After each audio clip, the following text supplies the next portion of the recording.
Olá, queridos alunos.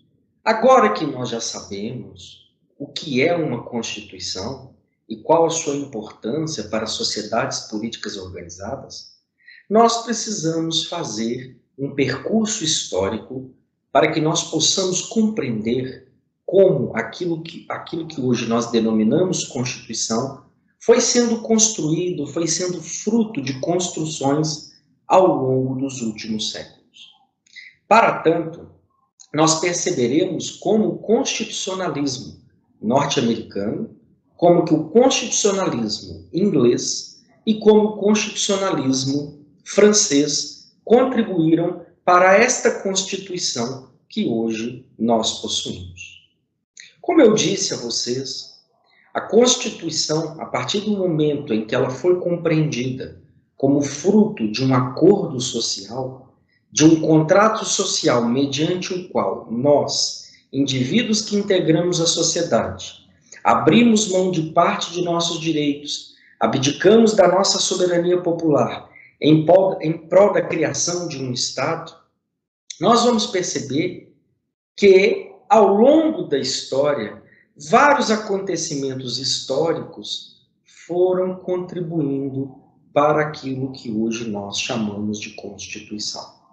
Afinal de contas, como eu disse a vocês, as primeiras constituições escritas, elas são datadas apenas do século XVIII, da passagem do século XVIII para o século XIX. Mas no período precedente, no período pretérito, alguns acontecimentos históricos contribuíram para fundar as bases da Constituição e dos regimes constitucionais que hoje nós possuímos.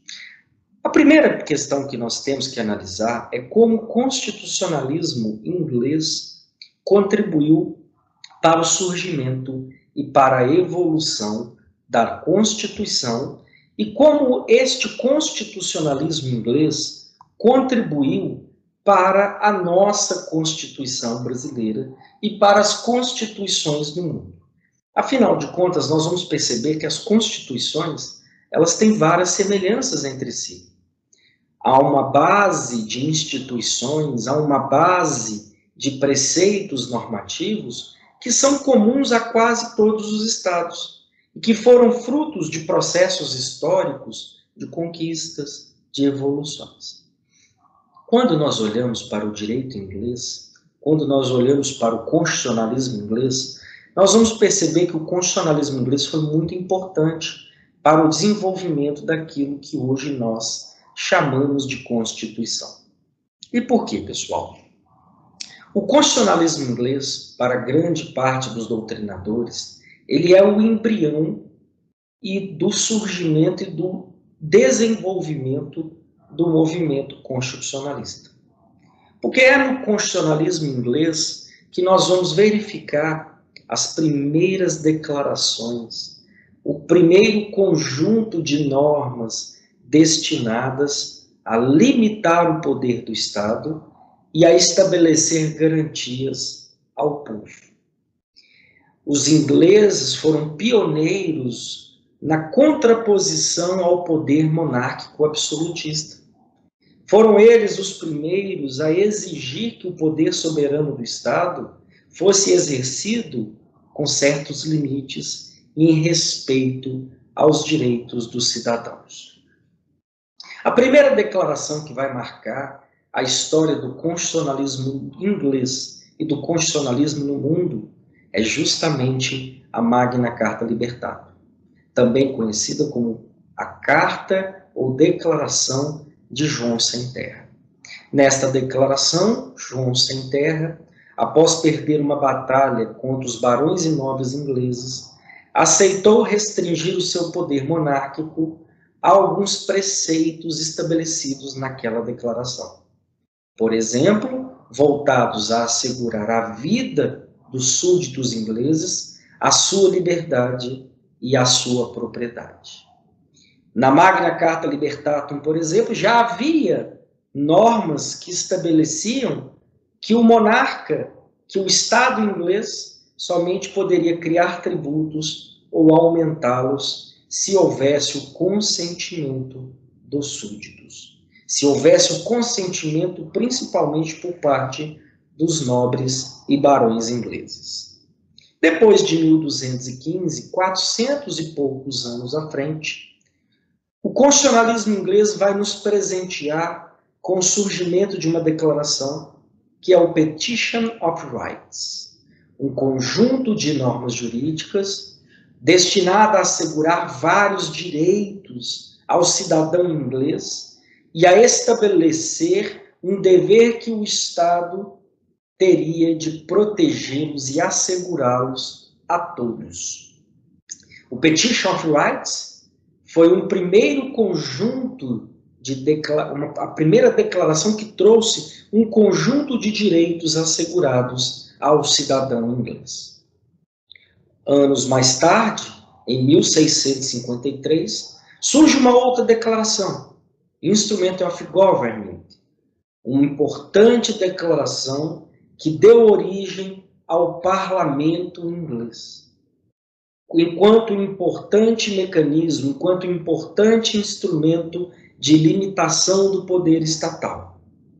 A partir do momento em que se cria o parlamento inglês e que se atribui a um conjunto de indivíduos a função de elaborar as normas jurídicas, há uma separação entre executivo, que era exercido pelos monarcas ingleses, e o legislativo, a ser exercido pelos barões, pelos nobres e pelos burgueses. A partir do momento em que há uma separação entre essas funções, entre a função executiva e a função legislativa, nós temos ali um embrião daquilo que é conhecido hoje como separação de poderes. Através das leis criadas no parlamento, o poder dos soberanos, o poder dos monarcas, se tornaria limitado pela vontade daqueles parlamentares, que, querendo ou não, representavam a vontade dos seus súditos, do seu povo ou das categorias que eles representavam. Então veja o quão importante foi o constitucionalismo inglês. E posteriormente, em 1689, surge uma outra declaração, conhecida como Habeas Corpus Act, um conjunto de normas voltadas ao estabelecimento, à normatização de procedimentos voltados à tutela judicial de direitos e garantias reconhecidos ao povo inglês. Normas voltadas a estabelecer instrumentos para possibilitar que qualquer cidadão inglês que tivesse seus direitos violados pudesse buscar amparo perante o poder judiciário, pudesse buscar perante os tribunais e cortes inglesas a defesa dos seus direitos. Então perceba muito bem que o constitucionalismo inglês, em seu pioneirismo, contribuiu sobremaneira para o desenvolvimento do constitucionalismo no mundo, ao ser o primeiro sistema de limites ao poder estatal.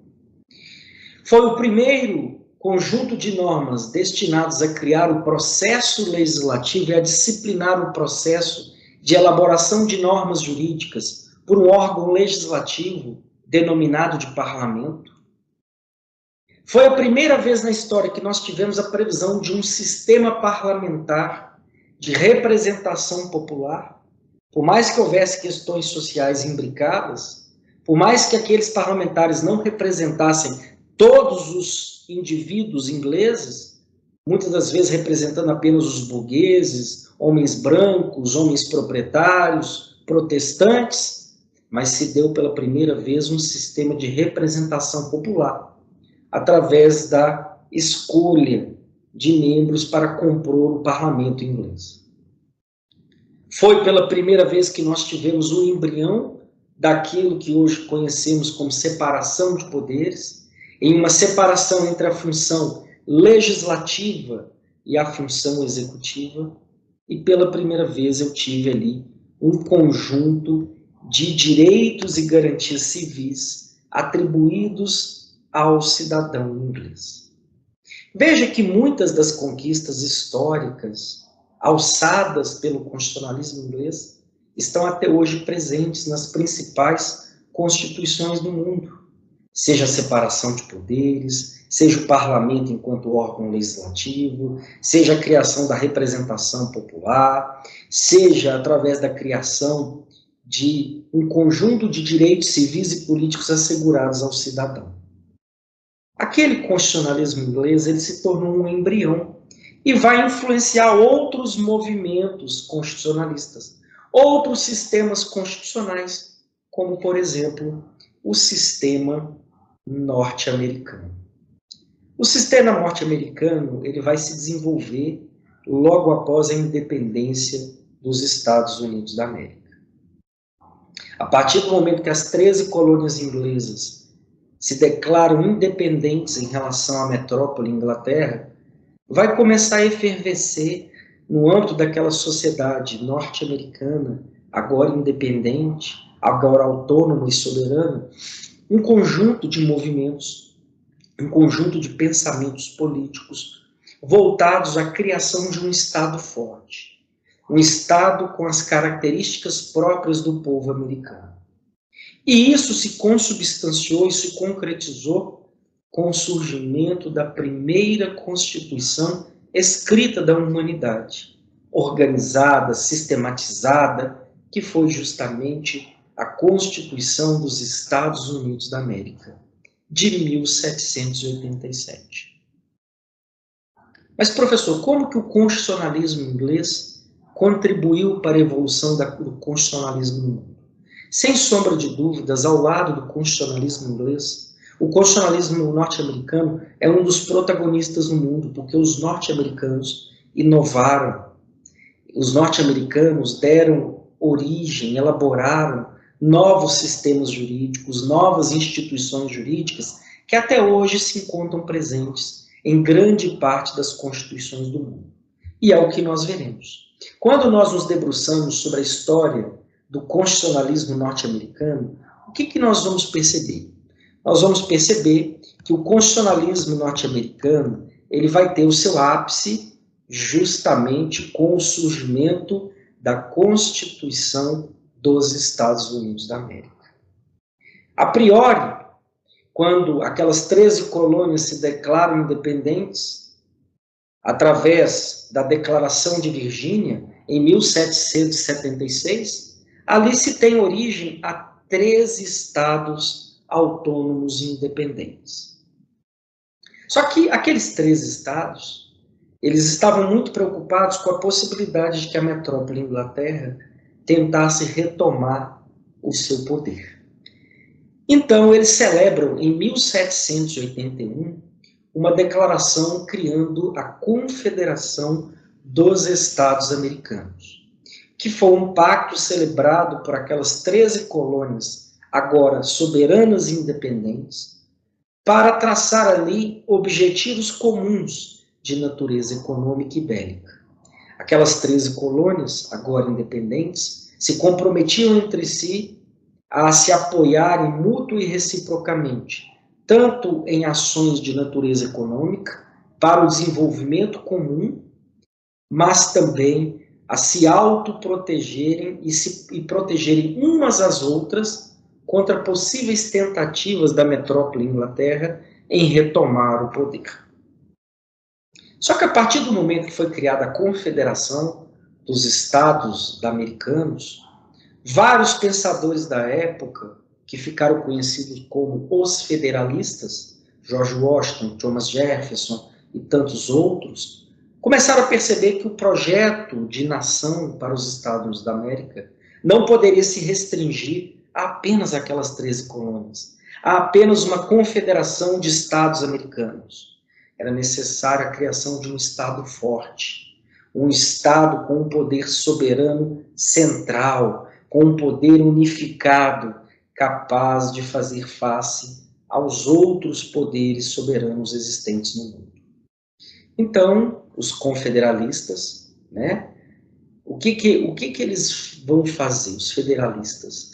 Eles vão elaborar as bases da Constituição dos Estados Unidos da América. E quando elaboraram a Constituição escrita de 1787, eles deram passos muito largos. Por exemplo, quando previram pela primeira vez na história da humanidade a república como forma de governo e o federalismo como forma de organização do poder estatal. A república surge como uma contraposição aos modelos monárquicos tão criticados e existentes no velho continente, na Europa. Os norte-americanos não concordaram que aquelas bases de poder assentados na tradição de uma realeza, de um poder monárquico, vitalício, transferido hereditariamente, pudesse se verificar nos Estados Unidos da América. E também romperam com a forma de organização e estruturação do poder estatal sobre a perspectiva territorial, quando, ao invés de adotarem um modelo de Estado unitário, tão comum nos Estados europeus, criaram uma nova forma de organização territorial do poder, que ficou conhecida como federalismo, e que influenciou inúmeros estados no mundo, inclusive o Brasil. Os norte-americanos, num primeiro momento, se preocuparam muito com a organização e estruturação do poder do Estado, traçando as normas básicas sobre a República Norte-Americana e sobre o Estado Federal Norte-Americano. Apenas 4 anos depois, através do Bill of Rights, 14 emendas foram inseridas na Constituição norte-americana para inserir ali um conjunto de direitos e garantias fundamentais. Vida, liberdade, propriedade, liberdade de manifestação, liberdade de expressão e tantos outros direitos que hoje são base dos estados democráticos pelo mundo. Então nós devemos perguntar o seguinte: professor, quais foram os principais contributos do constitucionalismo norte-americano para o mundo, para o desenvolvimento do constitucionalismo no mundo? Primeiro, eles foram a primeira forma federativa de Estado, caracterizada pela descentralização político-administrativa, através do reconhecimento da existência de Estados-membros dotados de autonomia federativa, tal como acontece hoje no Brasil, no Canadá, na Índia e em tantos outros estados pelo mundo. Pela primeira vez nós tivemos a criação de um sistema de separação de poderes muito bem arquitetado e principalmente mediante a tripartição de poderes. Porque os americanos foram os primeiros a criar um sistema em que as funções estatais seriam divididas em legislativo, executivo e judiciário. E aquilo que ficou conhecido como check and balances, os sistemas dos freios e contrapesos, um conjunto de normas constitucionais atribuindo funções típicas e atípicas a cada uma das funções estatais, de modo a permitir que cada uma delas exercesse sobre a outra um sistema de controles mútuos e recíprocos, de modo que nenhuma função estatal, seja ela legislativa, seja ela executiva, seja ela judiciária, pudesse descumprir a Constituição, pudesse inobservar os seus objetivos e as suas competências e, consequentemente, evitasse que o poder soberano se transformasse em um poder tirânico ou em um poder absolutista ou arbitrário. Os norte-americanos também foram os primeiros a preverem a forma republicana de governo, em substituição à monarquia. E as principais características da forma republicana são justamente o fato de que na república o poder ele é temporal. Aquele que exerce o poder em nome do Estado o fará por um determinado prazo. O fará no exercício de um mandato, cujo prazo estará fixado na Constituição. E o poder ele é obtido por critérios eleitorais. Aquele indivíduo que exercer o poder em nome do Estado o exercerá em razão de ter sido eleito para o exercício de um mandato por um determinado prazo. E não por questões de tradição, e não porque adquiriu o poder por hereditariedade, por ser descendente de uma família real. na qual o poder é vitalício, ele apenas se transmite por critérios de hereditariedade. Não. Os norte-americanos inovam e trazem a forma republicana de governo como uma novidade para o constitucionalismo no mundo. Veja, ao lado do Estado Federal, ao lado da tripartição de poderes, ao lado da forma republicana de governo, nós ainda temos a previsão expressa de que todo o poder emana do povo e será exercido pelo povo. Muito influenciados pelos ideais da Revolução Francesa, muito influenciados pelo constitucionalismo francês, e principalmente também por ser a primeira Constituição a trazer por escrito um conjunto de direitos e garantias civis e políticos, principalmente através das 14 emendas conhecidas como Bill of Rights. Veja que várias conquistas do povo norte-americano, várias delas, foram incorporadas ao constitucionalismo brasileiro e ao constitucionalismo no mundo. A forma federativa surge como uma opção, uma alternativa aos antigos estados unitários, caracterizados pela centralização, pela concentração do poder em um poder central. Imagine estados com a dimensão territorial que tem os Estados Unidos, o Brasil, a Índia, a Rússia e tantos outros estados com grandes dimensões territoriais. Imagine como seria difícil garantir o poder soberano e a sua gestão com um poder central, com um poder concentrado. Não. Os norte-americanos tiveram um pensamento muito importante, que consistiria na descentralização político-administrativa através do reconhecimento de autonomia federativa a cada um dos estados que compõem os Estados Unidos da América. E assim acontece no Brasil, com os nossos 26 estados e o Distrito Federal. E assim acontece em Índia, e assim acontece em Alemanha, e assim acontece na Rússia, e em tantos outros estados que, influenciados pelo constitucionalismo norte-americano, passaram a adotar a forma federativa. O mesmo aconteceu em relação à forma republicana de governo. Até então, até meados do século XVIII, a única forma de organização do poder estatal conhecida no mundo era justamente a monarquia. Os ideais da Revolução Francesa, os pensamentos iluministas, a luta contra os déspotas, os arbitrários, os absolutistas, contra os vários abusos e arbítrios cometidos pela monarquia durante a Idade Média, fizeram com que o homem sentisse a necessidade de que o poder do Estado fosse limitado.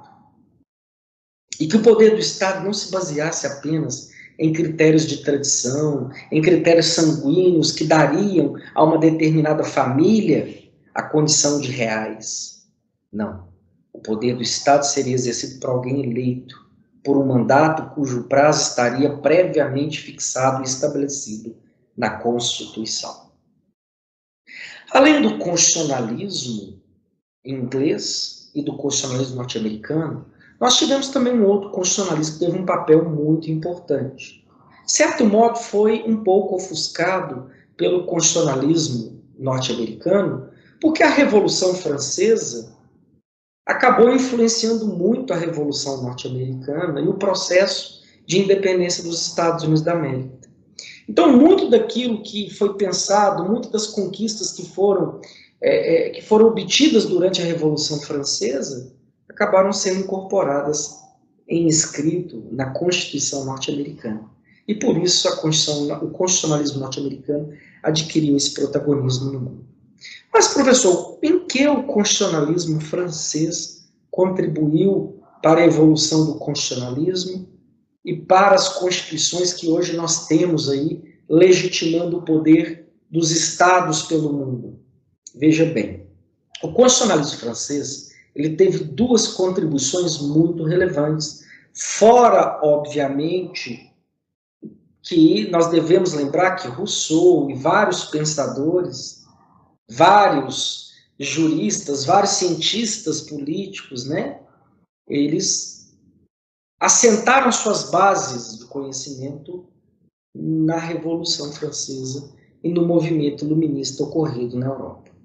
O constitucionalismo francês, basicamente, ele vai ter como base a realização de uma Assembleia Nacional Constituinte em 1789, que tinha por objetivo pôr fins aos privilégios da monarquia francesa e estabelecer um Estado mais democrático, principalmente assentado nas ideias de Rousseau. Mas, certamente, um dos principais contributos do constitucionalismo francês foi a Declaração Universal de Direitos do Homem e do Cidadão, de 1789. E por que, professor? Porque esta declaração, até hoje vigente, até hoje produz efeitos no mundo. Nela estão previstos vários direitos e garantias fundamentais que estão esculpidos, estão materializados, estão positivados nas principais constituições do mundo, como, por exemplo, a brasileira. Se nós fizermos uma leitura da Declaração Universal de Direitos do Homem e do Cidadão, de 1789, com o artigo 5º da Constituição da República Federativa do Brasil, nós vamos perceber que vários direitos, como vida, liberdade, separação de poderes, constituição, intimidade, privacidade, devido processo legal, já foram esculpidos lá naquela declaração. Então, aquela declaração que representou um conjunto de conquistas históricas do povo francês, ela acabou influenciando as constituições pelo mundo. Acabou servindo como base teórica para o desenvolvimento da teoria dos direitos fundamentais. Acabou servindo como desenvolvimento teórico para os direitos humanos, tão importantes na proteção da pessoa humana. Porque, afinal de contas, nós não podemos esquecer que a finalidade única e última do Estado é a proteção do indivíduo, deste indivíduo que compõe essa sociedade política organizada. Os próprios franceses, na Declaração Universal de Direitos do Homem e do Cidadão, já diziam que o poder do Estado deve ser exercido pelo povo, em favor do povo. A partir do momento que o poder do Estado não é exercido para atender aos anseios e demandas daquele povo que o constitui, uma vez que nós temos que partir do pressuposto que o Estado é uma criação humana, é uma criação da sociedade política organizada, e que seu poder soberano se assenta, se legitima na Constituição, que é fruto de um contrato social do qual todos nós participamos. A partir do momento que nós partimos desse pressuposto, nós não podemos enxergar o Estado senão como uma criação humana. Nós não podemos enxergar o Estado senão destinado a nos proteger enquanto cidadãos. Até porque os únicos titulares da soberania, conforme já diriam os franceses, e conforme estabelece o parágrafo único do nosso artigo 1º da Constituição, todo o poder emana do povo, que será exercido pelo povo, direto ou indiretamente, nos termos da Constituição. Ali está a chamada cláusula da soberania popular. Todo o poder emanará do povo, o único real titular da soberania. Obviamente que nós delegamos nossa soberania ao Estado para que nós possamos viver em comunidade, mas nós somos os únicos titulares da soberania. Então, essas nossas reflexões, elas nos permitem concluir que o movimento do constitucionalismo não é um movimento isolado. Se hoje nós temos uma Constituição que cria a República como forma de governo no Brasil, o Estado Federal como forma de organização do poder estatal, a tripartição de poderes, o reconhecimento da soberania popular, um conjunto de direitos e garantias fundamentais esculpidos no texto constitucional, é porque nós fomos influenciados por construções e por conquistas históricas. Seja aquelas advindas do constitucionalismo inglês, sejam aquelas advindas do constitucionalismo norte-americano, sejam aquelas advindas do constitucionalismo francês. E até mais. A nossa Constituição, nós veremos, ela foi influenciada pelo constitucionalismo alemão, pelo constitucionalismo polaco, pelo constitucionalismo português, pelo constitucionalismo espanhol, e assim reciprocamente. A evolução do constitucionalismo no mundo, ela segue. e ela se alimenta dessas conquistas históricas e dessas transformações sociais. Agora, é importante nós estudarmos esses três sistemas constitucionais, porque certamente foram os mais relevantes, foram os que mais influenciaram as constituições hoje vigentes e foram aqueles que promoveram rupturas importantes com regimes predecessores, com regimes precedentes, marcados pelo arbítrio, pelo abuso, pela violação de direitos da pessoa humana. Então, meus queridos alunos, espero que vocês tenham gostado. Excelentes estudos e ótimas reflexões. Até mais, pessoal. Tchau, tchau.